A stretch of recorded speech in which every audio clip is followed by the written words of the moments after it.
So there's a very niche thing with Halo Infinite that I just sort of solved by accident while looking for help. So there was a problem where my cursor was not lining up to where it was supposed to go, and I didn't realize until I went to OBS that, see, look, I just scaled it up just to prove a point. You see how big my cursor is? That this is how big it is, but if I go over here, you see it's still, see how big it is, right? But if you go over here, that's how small it is, even though it's covering that, basically that whole building. You see that?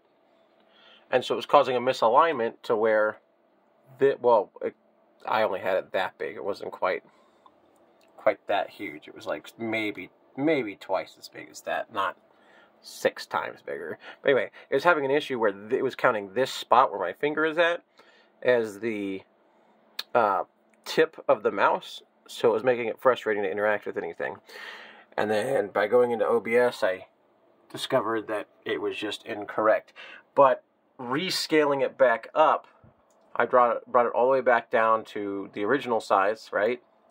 And doing that, ended up fixing it to where, you know, I can grab stuff right where it says it's supposed to be. But then if I go back over here and I scale it back up, it still works just fine. It was just the fact of, like,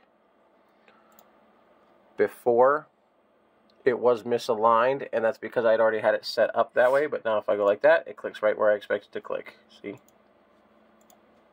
So,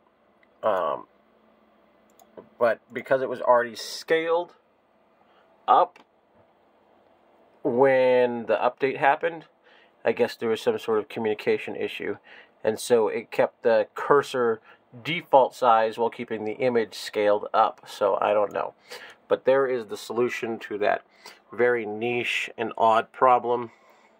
No one else had this problem, so I mean, you know, to the one other person out there who ends up with this problem, there you go. There's the solution. Just go into your settings, scale your mouse back down, and then scale it back up.